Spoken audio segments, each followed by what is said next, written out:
Lecciones preliminares de filosofía. Manuel García Morente. Lección 3. La intuición como método de la filosofía. Método discursivo y método intuitivo. La intuición sensible. La intuición espiritual. La intuición intelectual, emotiva y volitiva. Representantes filosóficos de cada una. La intuición en Bergson. La intuición en Dilthey. La intuición en Husserl. Conclusión. 1. Método discursivo y método intuitivo. En nuestra lección anterior habíamos tomado como tema el método de la filosofía y habíamos llegado al punto en que la intuición se nos presentaba insistentemente en la historia del pensamiento filosófico como el método fundamental principal de la filosofía moderna. Descartes fue en la filosofía moderna el primero que, descomponiendo en sus elementos las actitudes en que nos situamos ante el mundo exterior y ante las opiniones transmitidas de los filósofos, llega a una intuición primordial primaria, de la que luego parte para reconstruir todo el sistema de la filosofía. Descartes hace, pues, de la intuición el método primordial de la filosofía. Más tarde, después de Descartes, el método de la intuición sigue floreciendo entre los filósofos modernos.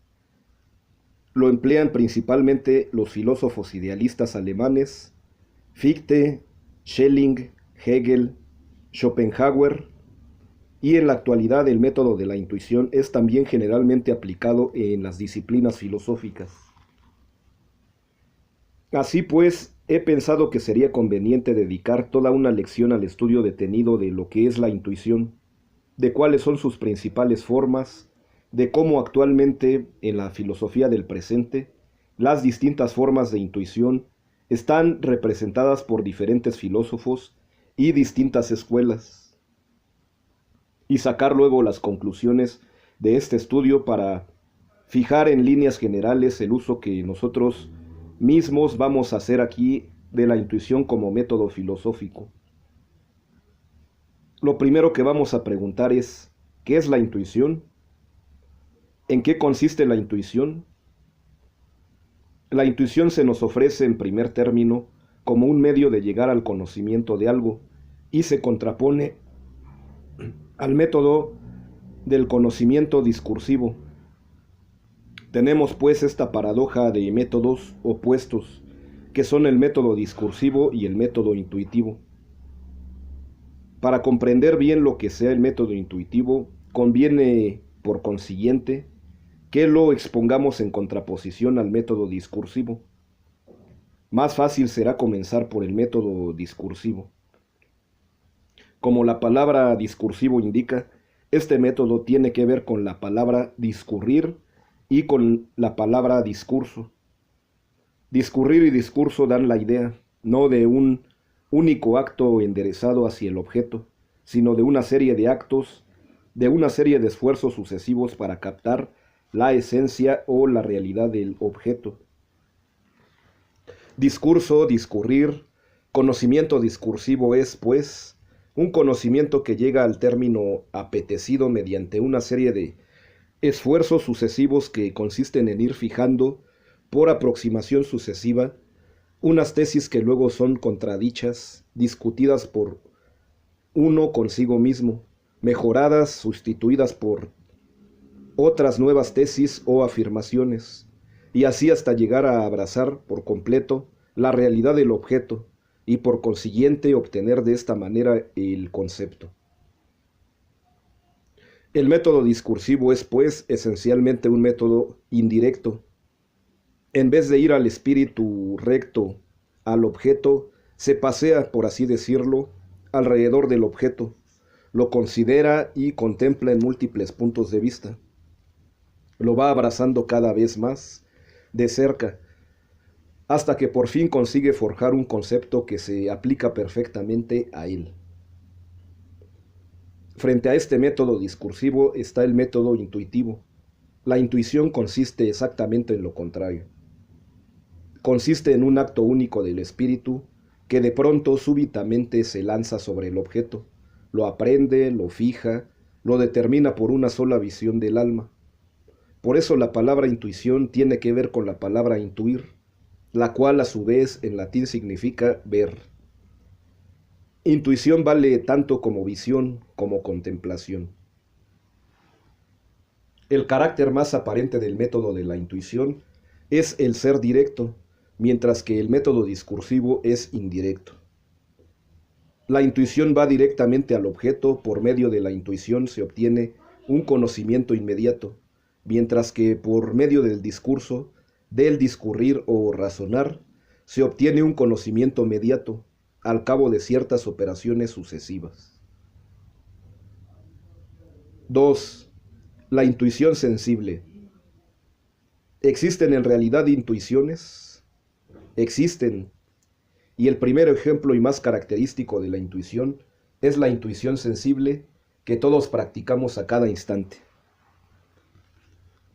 Cuando con una sola mirada percibimos un objeto, un vaso, un árbol, una mesa, un hombre, un paisaje, con un solo acto hemos llegado a captar ese objeto.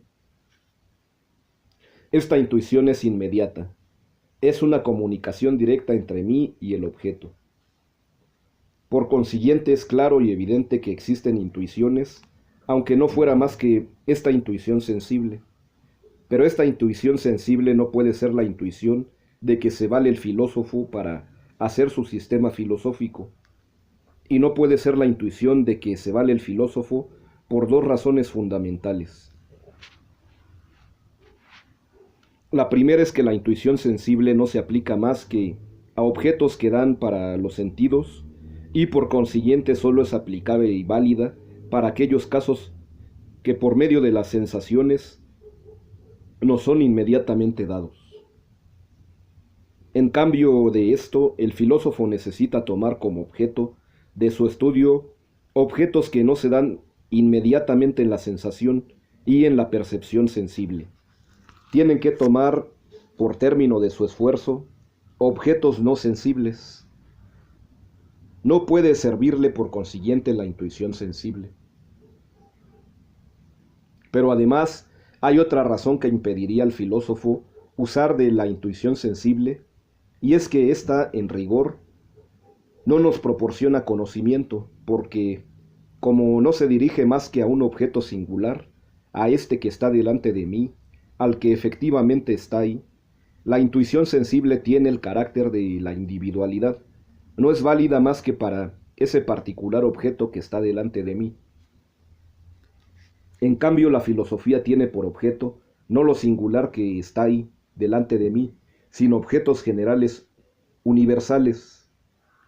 Por consiguiente, la intuición sensible que está por su esencia atada a la singularidad del objeto no puede servir en filosofía, la cual por su esencia se endereza a la universalidad o generalidad de los objetos. 3. La intuición espiritual. Si no hubiese otra intuición que la intuición sensible, la filosofía quedaría muy mal servida con esa intuición sensible.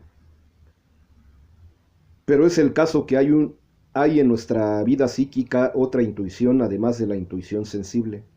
Existe, digo, otra intuición que por de pronto, antes de cambiarle el ejemplo cuando yo aplico mi espíritu a pensar este objeto, que una cosa no puede ser y no ser al mismo tiempo.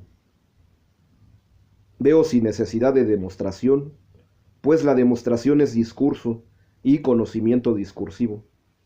Con una sola visión del espíritu, con una evidencia inmediata, directa y sin necesidad de demostración, que una cosa no puede ser y no ser al mismo tiempo. El principio de contradicción, como lo llaman los lógicos, es pues intuido por una visión directa del espíritu, es una intuición. Cuando yo digo que el color rojo es distinto del color azul, También esta diferencia entre el rojo y el azul la veo como con los ojos del espíritu mediante una visión directa e inmediata. He aquí otro segundo ejemplo de una intuición que ya no es sensible. Es sensible la intuición del rojo, es sensible la intuición del azul, pero la intuición de la relación de diferencia, la intuición de que el rojo es diferente del azul, esa ya no es una intuición sensible, porque su objeto, que es la diferencia, no es un objeto sensible como el azul o el rojo.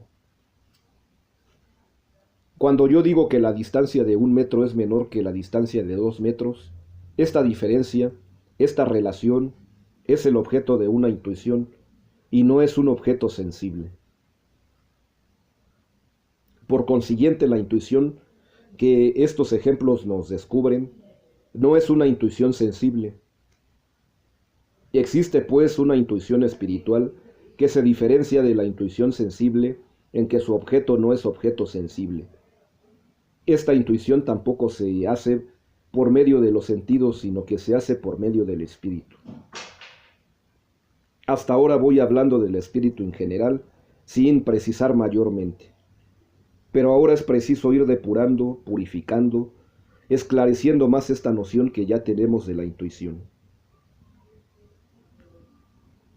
Si consideramos los ejemplos con que hemos ilustrado esta intuición espiritual, nos damos enseguida cuenta de que ellos nos ponen ante un género de objetos que son siempre relaciones, y estas relaciones son de carácter formal.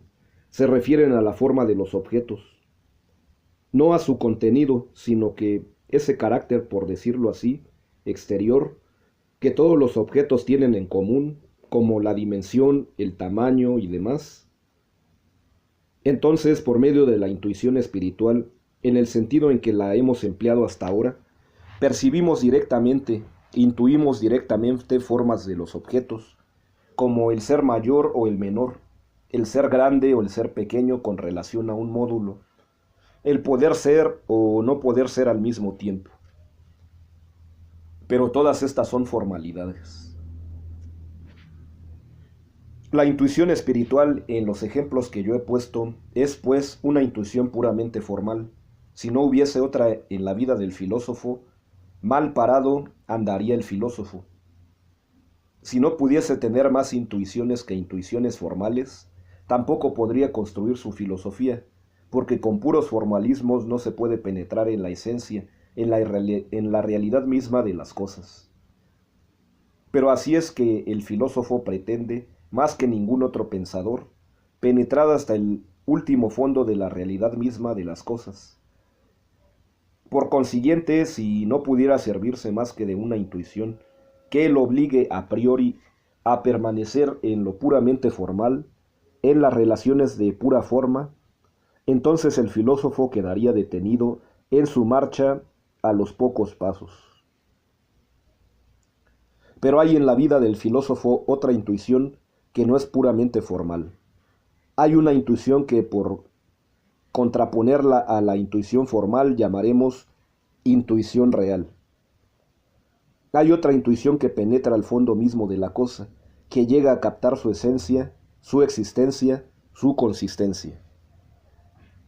Esta intuición que directamente va al fondo de las cosas es la que aplican los filósofos, no una simple intuición espiritual, sino una intuición espiritual de carácter real, por contraposición a la intuición de carácter formal a que antes me refería. Y esta intuición de carácter real, esta salida del espíritu que va a ponerse en contacto con la íntima realidad esencial y existencial de los objetos, esta intuición real la podemos a su vez dividir en 3 clases, según que en ella, al verificarla, predomine por parte del filósofo la actitud intelectual o la actitud emotiva o la actitud volitiva.